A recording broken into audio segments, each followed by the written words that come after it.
Son las 7 de la mañana con 35 minutos. Este tema también es para compartir con ustedes y tiene que ver con Chile, el país que mostró en las últimas horas una caída histórica en el índice de percepción de corrupción a nivel mundial.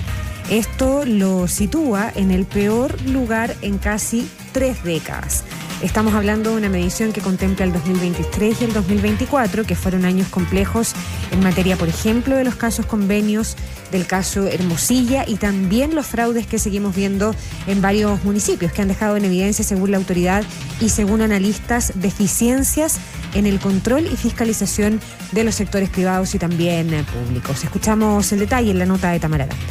Chile cayó en el ranking mundial del índice de percepción de corrupción 2024 y se ubica en la peor posición en 29 años. Si vamos al desglose, Chile obtiene 63 puntos y se sitúa en el puesto 32 a nivel global, significando un descenso de 3 posiciones en comparación con el 2023. Así lo explica Michel Figueroa, director ejecutivo de Chile Transparente. Chile se ubica justamente en la peor posición en la historia desde que es evaluado en el índice de percepción de la corrupción, lo que he explicado justamente por distintos casos de corrupción que afectan no solo al Poder Ejecutivo y a los municipios, sino también al Congreso y al Poder Judicial, mostrando una percepción transversal de corrupción en todos los poderes del Estado que hace que quienes fueron consultados por los distintos instrumentos, hace que el termómetro social de la percepción de la corrupción esté más alto. Entre los factores que habrían incidido en este reporte están los casos de corrupción que se han ido conociendo en los últimos meses, caso audio, caso convenios, entre otros.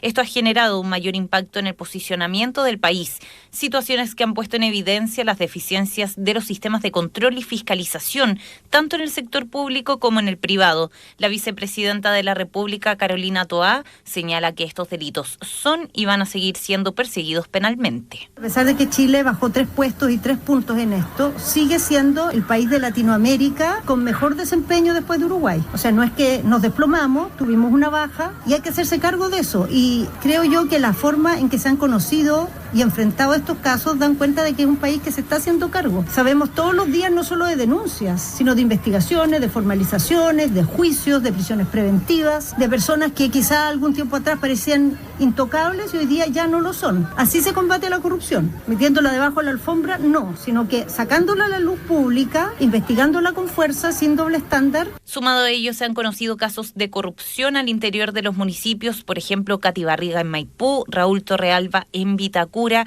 y las regiones no están lejos de ello. Actualmente hay al menos 3 casos de alcaldes asociados y formalizados por corrupción. Es el caso de Coronel, Linares y Río Bueno. La alcaldesa de Quinta Normal y presidenta de la Asociación Chilena de Municipalidades, Karina Delfino, y su par de Zapallar y presidente de la MUCH, Gustavo Alessandri, ambos concuerdan en que tienen la misión de intensificar las acciones para el combate de estos delitos. Yo creo que todavía hay hartos desafíos. Se ha avanzado harto, por cierto. O sea, los municipios tenemos varios controles, ya sean internos como externos, pero todavía falta y en esa falta se demuestra muchos casos de corrupción que lamentablemente afectan a nuestros municipios. Debemos nosotros, las personas que somos elegidas a nivel popular, exigirnos a nosotros mismos y también a todos los funcionarios la profesionalización de las instituciones para poder ir disminuyendo la corrupción en todas las instituciones y sobre todo debiésemos ser el país menos corrupto a nivel mundial. Volviendo al tema del sondeo, a nivel global los países mejor rankeados en la región son Uruguay y Chile y por el contrario, según el índice de percepción de corrupción 2024, los países peor posicionados son Venezuela, Somalia y Sudán del Sur.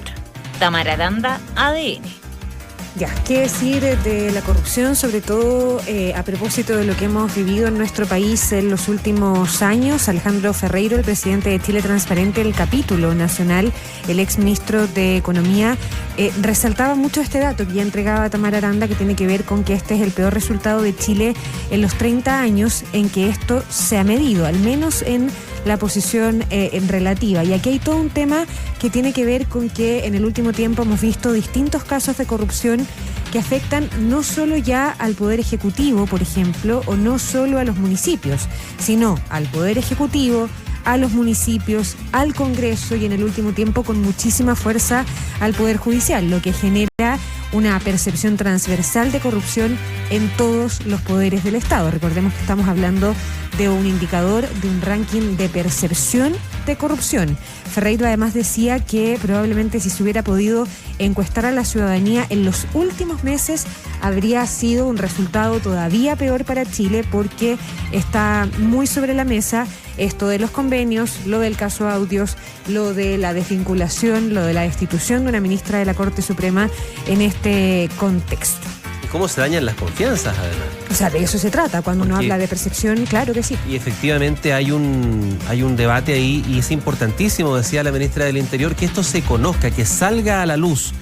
Ahora se están sabiendo más detalles, se está dejando más rastro de hechos de presunta corrupción. Mucho WhatsApp, mucho mensaje, cosa que antiguamente no pasaba, no quedaba esa huella. Pero eso es una forma de ver el vaso medio lleno, digamos, ¿no? De personas que dicen, bueno, esto ha pasado siempre, corrupción ha habido siempre y antes no se sabía. Pero uno también puede decir, tal vez antes, claro, pasaba, pero pasaba menos, pasaba no en todos los niveles, o bueno, también puede ser que se sepa más. Ahora, lo que decía Ferreiro ayer es que, claro, esto afecta la confianza evidentemente en las instituciones, pero también la disposición a invertir, la disposición de los talentos para venir a Chile y de los talentos chilenos para permanecer en Chile. ¿Cuáles son los caminos? Se han montado varias comisiones asesoras presidenciales después del caso Convenio, sin ir más lejos la comisión Jara Quemada. A mediados del año pasado se hizo un balance de la implementación de esas medidas, y las que tienen que ver con el gobierno no alcanzan un 30%, las que tienen que ver con el Congreso tampoco, por lo tanto se avanza bastante lento. Lo que decían ayer los expertos es que hay que avanzar también en la agenda anticorrupción que está en el Congreso, ponerle urgencia a lo que está pendiente, particularmente la ley sobre integridad municipal, reformar derechamente la ley de transparencia que se ha quedado, decía Ferreiro, obsoleta en algunos capítulos, y abordar también la cuestión de los beneficiarios finales. Lo de los municipios parece bien preocupante, lo hemos contado varias veces. Hay varios alcaldes que incluso resultaron reelectos en los comicios del año pasado, que están involucrados en distintos casos con distintos matices, con procesos abiertos en la justicia. La justicia no ha determinado necesariamente su culpabilidad, pero que tienen que ver con casos de corrupción. La propia María Jara Quemada decía que era el eslabón.